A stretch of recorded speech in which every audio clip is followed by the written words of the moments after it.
Nuestro itinerario de filosofía de la religión nos ha llevado desde una constatación del hecho religioso que incluyó la revisión de sus contestaciones, a una reconstrucción fenomenológica de la experiencia religiosa para desembocar en una propuesta metafísica, estrictamente filosófica, sobre la naturaleza de la religión.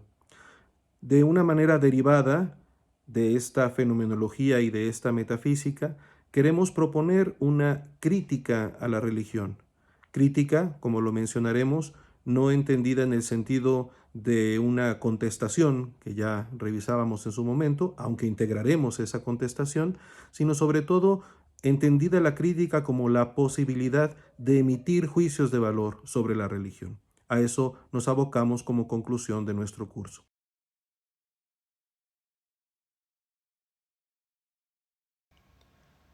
¿A qué nos referimos aquí con la palabra crítica? No la empleamos en el sentido de una contestación sistemática, ni, como lo haría Kant, en el sentido de las condiciones de posibilidad de una vivencia humana. Retomamos el origen etimológico de la palabra crítica, del verbo kreinein, la posibilidad de juzgar, justamente como la capacidad de emitir juicios de valor. ¿Qué valor supone entonces la religión? ¿Qué elementos serían contrarios al valor dentro de la religión? Esto requiere ciertamente de criterios. ¿Qué es un criterio? Un concepto, un juicio a partir del cual se lleva a cabo la crítica, el juicio de valor. Marx criticó la religión desde una base, Freud desde otra, Agustín de Hipona desde otra. Nosotros hemos podido reconocer de lejos los esfuerzos hermenéuticos, los esfuerzos trascendentales y los esfuerzos analíticos para analizar la religión, pero optamos por partir de una fenomenología que nos mostrara dos elementos en juego: la objetividad o el objeto religioso y la subjetividad o el sujeto religioso. Al mismo tiempo, abordamos la relación como el modo en que estos dos elementos, objetivo y subjetivo, se vinculan. Pero no nos hemos quedado en una perspectiva puramente fenomenológica. Hemos pretendido alcanzar un nivel estrictamente metafísico. ¿Qué podríamos entonces decir sobre el criterio fundamental para hacer juicios de valor en torno a la religión? Desde la esencia de la religión se trata de plantear criterios teoréticos de reconocimiento de una experiencia concreta, es decir, una idea que nos permite calibrar la realidad. ¿Cómo debe de ser este criterio? Ha de incluir al ser humano, ha de incluir a Dios y ha de incluir la adecuada religación de ambos. Podemos llamar a esto criterio antropológico, el respeto de la realidad humana, del sujeto humano que desde lo más profundo de su yo constitutivo tiende al absoluto. Un criterio teológico que reconozca la trascendencia de la realidad religiosa, el carácter personal, el carácter absoluto de este misterio que conocemos. Y al mismo tiempo un criterio religioso que se refiere directamente al vínculo entre Dios y el hombre. Este criterio debe de ser esencial, es decir, no fijarse en elementos accidentales, sino captando aquello que convierte a la religión en religión. Y por otra parte, ha de ser una búsqueda integral que junte los elementos, evitando sacrificar uno a beneficio de otro. Este esquema teórico, nos permite valorar ciertamente los elementos que las diversas críticas a la religión y las posturas reductivistas de alguna manera nos fueron señalando. Ha de incluirse aquello de positivo a lo que se refieren y al mismo tiempo ha de ponerse en evidencia cuando se da un reduccionismo. Así, Tenemos el reconocimiento de modelos que pueden no alcanzar objetivamente a Dios, sino quedarse más bien en el nivel de una simple proyección antropológica, racionalista, voluntarista o emocional. Igualmente, modelos que pueden renunciar al polo divino por constituirse a partir de una elaboración sociológica. En ambos casos, tendríamos una insuficiente valoración del polo objetivo. Pero también ha de tenerse cuidado y rechazar los planteamientos que anulan alguna faceta humana en la vivencia religiosa. Fundamentalismos que nieguen, por ejemplo, la capacidad de razonamiento o que anulen la capacidad de tomar decisiones libres personales, o bien los emotivismos religiosos, los esteticismos religiosos o los rigorismos religiosos. En todas estas perspectivas, alguna faceta de lo humano se ignora. Igualmente, podríamos tener cuidado de no caer en espiritualismos que ignoran la dimensión concreta y corporal de la vivencia religiosa, o lo inverso, reducir la religión a vivencias corpóreas. Han de rechazarse igualmente modelos que se anclen en un pasado sin vivencia presente o futura, como ocurre en los diversos tradicionalismos. Pero también hay que tener cuidado con unos planteamientos que insisten en la vivencia presente olvidándose del pasado, o bien aquellos que identifican la religión con un proyecto futuro que nada tiene que ver con lo que ha pasado antes o lo que está ocurriendo en el presente, en un cierto utopismo. O bien aquellos modelos que reservan la vivencia religiosa estricta hacia el futuro en modelos escatologistas. Todo esto no daría cuenta de la integridad de la experiencia humana ubicada en el tiempo. En todos estos ejemplos, lo que se reduce es el polo subjetivo, antropológico o alguna de sus dimensiones. También hemos de señalar el peligro más radical todavía de lo que se refiere a la relación misma, el criterio religioso, lo que se refiere al orden o al ordenamiento. Por ejemplo, las pretensiones de vincular a las fuerzas sagradas no personales con el hombre y de alguna manera manipularlas, como ocurre en la magia. O bien planteamientos que confunden los signos de las manifestaciones religiosas con el polo divino en sí mismo, con distintos modos de idolatrías o de fetichismos. O bien planteamientos que no alcanzan a llevar a cabo una vinculación real con Dios, cuando se habla del motor inmóvil pero absolutamente indiferente al acontecer de la historia, que se repite también en el deísmo. O cuando no se reconoce la asimetría, la diferencia entre los dos elementos en relación. Esta crítica se debe dirigir tanto a manifestaciones concretas que puede asumir la religión, por ejemplo, alguna manifestación al interno del Islam o del judaísmo o del cristianismo, o bien algo más general, una crítica a los principios estructurantes mismos de un credo concreto.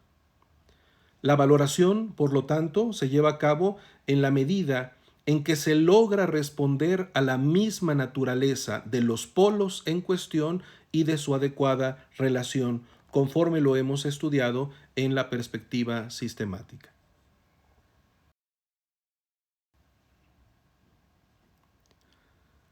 Si hemos entendido cómo el descubrimiento de la esencia de la religión nos permite emitir juicios de valor sobre la religión, vamos a ser capaces también de poner en evidencia cuando se den patologías personales o patologías sociales de la religión. No se trata de simples errores. Cuando hay un error es porque algún elemento, algún momento, alguna vivencia concreta no es tan adecuada como debería de serlo. Pero podemos llegar a un momento de auténticas patologías cuando los errores se estructuran y se vuelven constantes a modo de vicios. Y estas patologías pueden referirse al individuo, al modo como las personas concretas experimentan, viven, expresan su religiosidad. Pero también pueden darse patologías sociales en la medida en que los seres humanos que participan de una vivencia religiosa interactúan de una manera equivocada o nociva. Ponemos simplemente como ejemplo la patología personal de quien abre el Corán o la Biblia al azar, tratando de descubrir lo que Dios en ese momento le está diciendo. Distintos modos de superstición o de no reconocer el modo trascendente de obrar de Dios, o bien el no reconocer la capacidad humana de pensar lo que se está leyendo y no suponer que son mensajes gratuitos que vienen al azar del aire. Encontramos patologías del trueque cuando se reduce la religión a una especie de comercio. No digo que siempre, pero en algunos casos las mandas o las promesas así se entienden. Hay que ver en qué situación sí y en qué situación no estas prácticas expresan una religiosidad adecuada. Poner las llaves de San Pedro en la boca de un niño. En realidad esto no es depositar la confianza en Dios, sino de alguna manera identificar un elemento concreto que garantiza la eficacia de la obra de Dios. Es un fetichismo religioso. Esto aparece en distintos niveles de amuletos. No es lo mismo tener un objeto sagrado que me permite dirigir mi corazón de manera correcta a Dios, a tener un instrumento en mis manos que considero que automáticamente me garantiza una determinada eficacia de Dios.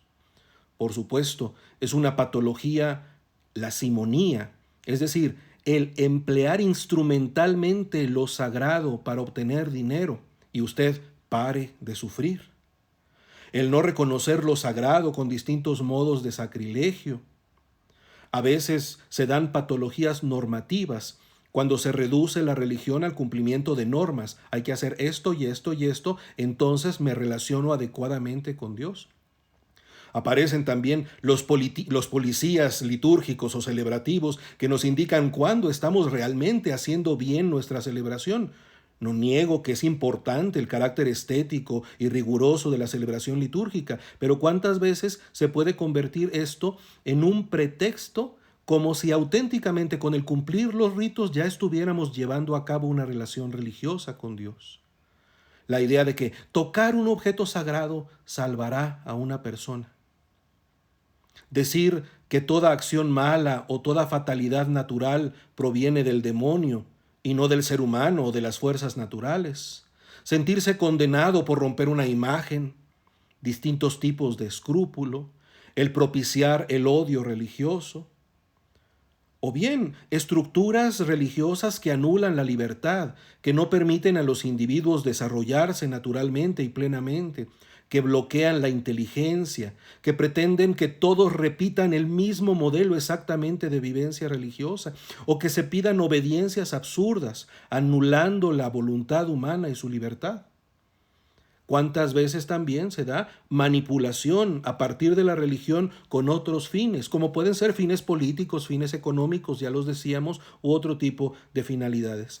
Todo esto son patologías de lo religioso y hay que observarlo y denunciarlo, porque no porque una persona diga que es muy religiosa y vive esto, está siendo religiosa. En realidad, estaría traicionando su religiosidad. Una claridad en la inteligencia puede ayudar a una vivencia más depurada, más genuina y más profunda de la religión. Pero no nos quedemos en la denuncia de las patologías. Lo más importante de la filosofía de la religión es que nos permite alcanzar una valoración racional del hecho religioso. Aquí enunciamos simplemente algunos de las certezas fundamentales que han brotado de nuestro curso. La primera de ellas es que la religión es un aspecto constitutivo del ser humano. Solo el ser humano es religioso y el ser humano en su plenitud ha de desarrollar esta faceta estructural de su propio ser. ¿En qué consiste este aspecto constitutivo del ser humano? La religión vincula al ser humano con el absoluto. De hecho, es un ejercicio supremo y extremo de la propia condición espiritual del ser humano. Por ello mismo, la religión ayuda al ser humano a desarrollarse como tal, en la medida, efectivamente, en que sea una religión auténtica. La religión, además, no solo ubica al ser humano ante Dios, sino al relacionar al hombre con Dios, ubica al ser humano en el universo. Le permite identificar su propio misterio dentro del universo creado. La religión establece un elemento de conciencia y libertad que muestra la dignidad humana en su esfera más alta. Por esto, la libertad religiosa es un derecho humano.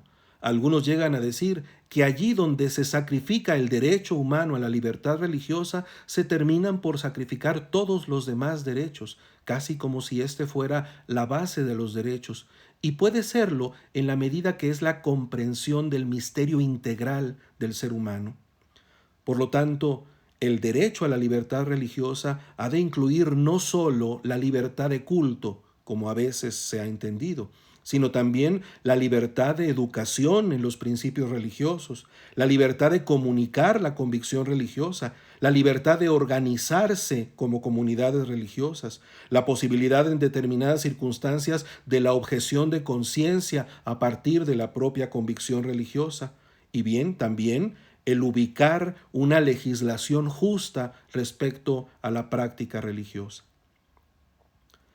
Es un hecho que la religión pone en juego aspectos de los más delicados del ser humano y por eso su ejercicio debe ser tutelado contra todo tipo de persecución religiosa o de indiferentismo religioso.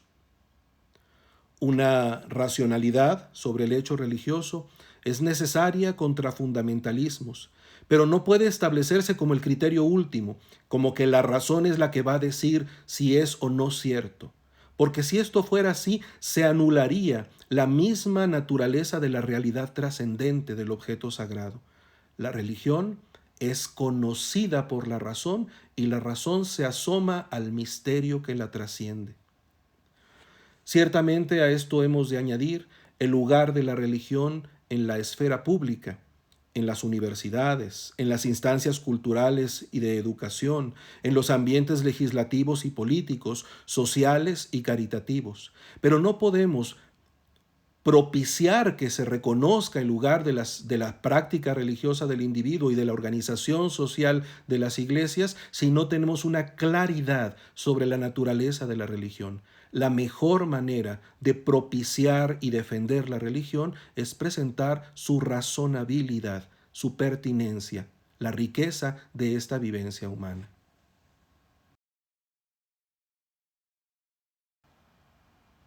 Con esto llegamos a un último punto que nos sirve como puente entre la filosofía y la teología, entre la filosofía de la religión y la teología fundamental. ¿Es filosóficamente posible hablar de una religión revelada? En realidad, esto ha sido reflexionado por filósofos tan dispares como Karl Jaspers y Schelling, por ejemplo. Pero, ¿qué podemos decir a partir del camino crítico que nosotros hemos seguido? Ciertamente, una religión revelada aparecería en armonía con la aspiración antropológica que hemos conocido en nuestro curso. Pero también hay que decir que de ninguna manera de la aspiración antropológica se sigue una exigencia de revelación. Si se da la revelación, ha de darse como un acontecimiento gratuito. De hecho, hemos de añadir que lo esencial que encontramos en nuestra fenomenología religiosa fue la irrupción de lo sagrado en la vida humana, lo cual se encuentra evidentemente también en armonía con la posibilidad de una religión revelada. Tenemos entonces la radical pregunta sobre la posibilidad de una religión revelada como un acontecimiento coherente, pero que debe mantener su libertad. Descubierta entonces en su naturaleza más profunda, descubriremos que es el resultado de la más auténtica connotación de lo religioso. Si se da una religión revelada, corresponde a la aspiración del ser humano religioso. Su confirmación con experiencias históricas determinadas quedará ciertamente abierta a la interpretación que realizan concretamente sus sujetos. Habrá de analizarse si realmente es plausible y creíble su planteamiento. No basta decir que una religión es revelada para que se garantice filosóficamente su atendibilidad. Hay que pasar por la criba racional también, sabiendo que la criba racional no es nunca el último criterio.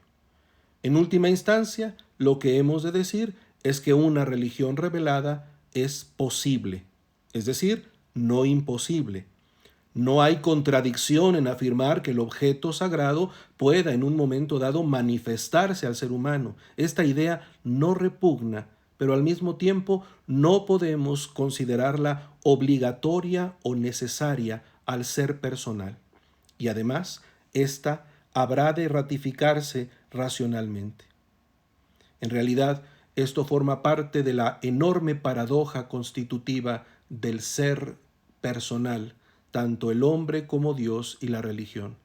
La religión es un misterio constitutivo y en este sentido estructural que acontece como libertad. Así es el ser humano, así es también la religión. Todo el trabajo que hemos desarrollado a lo largo de nuestro curso de Filosofía de la Religión ha de aterrizarse en una certeza. La religión, como realidad, reclama el ejercicio de la razón, una razón ponderada y sensata, que reconozca, sí, la trascendencia del objeto religioso, pero al mismo tiempo que sea una alerta consciente sobre el ejercicio de este aspecto de la vida humana. Aunque la razón no agote nunca el misterio trascendente, sí es un centinela de la acción religiosa. Esto lo hemos de completar ciertamente con el ejercicio dialéctico de revisión de posturas responsables, no siempre conciliables, que pudimos hacer a través de la lectura de algunos clásicos de la filosofía de la religión.